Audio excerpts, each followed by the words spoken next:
بسم اللہ الرحمن الرحیم۔ السلام علیکم ناظرین کرام، عمر فاروق رضی اللہ تعالیٰ عنہ کا قبول اسلام۔ نبوت کا چھٹا سال تھا جب حضرت عمر فاروق رضی اللہ تعالیٰ عنہ کے اسلام لانے کا اہم واقعہ پیش آیا۔ گھر سے جانے دو عالم صلی اللہ علیہ وسلم کو قتل کے ارادے سے نکلے راستے میں کسی نے کہا، پہلے گھر کی خبر لو، تمہاری بہن اور بہنوئی دونوں مسلمان ہو چکے ہیں۔ سخت غصے کے عالم میں واپس ہوئے دروازے پر پہنچے تو اندر سے قرآن پڑھنے کی آواز آئی۔ غصہ اور بھڑک اٹھا۔ اندر داخل ہوئے تو بہنوئی کو مارا پیٹا اور بہن کو بھی زخمی کر دیا۔ پھر کہا، ابھی تم کیا پڑھ رہی تھی؟ بہن نے کہا، اللہ کا کلام۔ انہوں نے کہا، لاؤ مجھے دکھاؤ۔ بہن نے کہا، پہلے غسل کر کے پاک صاف ہو جاؤ۔ غسل کے بعد جب انہوں نے اللہ کا کلام پڑھا تو دل کی دنیا میں انقلاب برپا ہو گیا۔ کہنے لگے، مجھے رسول اللہ صلی اللہ علیہ وسلم کے پاس لے چلو، میں ایمان لانا چاہتا ہوں۔ ان دنوں جانب عالم صلی اللہ علیہ وسلم دار ارقم میں تبلیغی کام سر انجام دیا کرتے تھے۔ یہ لوگ وہاں گئے اور دروازہ کھٹکھٹایا۔ ایک صحابی نے دروازے کی جھری سے آنکھ لگائی تو عمر کو تلوار گلے میں حمائل کیے کھڑے دیکھا۔ اس صحابی نے جانب عالم صلی اللہ علیہ وسلم کو خوف زدہ انداز میں مطلع کیا کہ باہر عمر تلوار گلے میں ڈالے کھڑا ہے۔ شیر خدا حضرت حمزہ رضی اللہ تعالیٰ عنہ پاس ہی بیٹھے تھے۔ کہنے لگے، ڈرنے کی کیا بات ہے، دروازہ کھولو۔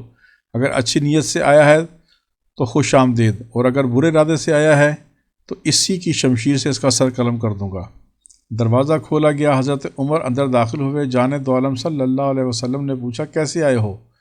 اللہ، اس کے رسول اور اس کی کتاب پر ایمان لانے حاضر ہوا ہوں۔ حضرت عمر رضی اللہ تعالیٰ عنہ نے جواب دیا۔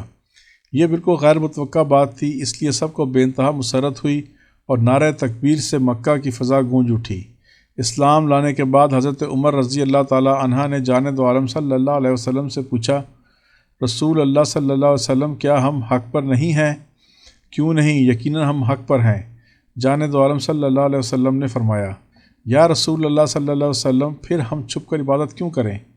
آئندہ ہم اعلانیہ عبادت کیا کریں گے؟ حضرت عمر رضی اللہ تعالیٰ عنہ نے کہا۔ جانب عالم صلی اللہ علیہ وسلم نے منظوری دے دی تو اہل ایمان کی یہ جماعت اس شان سے نکلی کہ ایک طرف حضرت حمزہ چل رہے تھے اور دوسری طرف حضرت عمر رضی اللہ تعالیٰ عنہ۔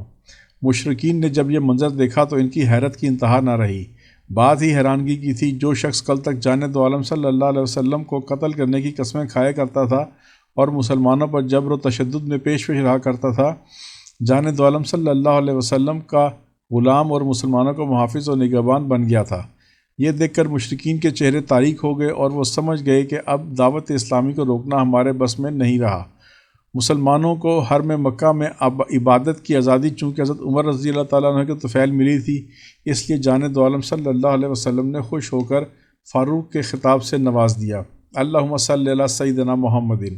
ناظرین کرام، اگر ویڈیو پسند آئی ہو تو لائک کریں، سبسکرائب کریں، بیل آئیکن پر کلک کریں تاکہ سرکار دو عالم صلی اللہ علیہ وسلم کی ذات اقدس کے بارے میں زیادہ سے زیادہ جان سکیں اور نئی آنے والی ویڈیو کے بارے میں آپ کو مطلع کر سکیں۔ شکریہ، اللہ حافظ۔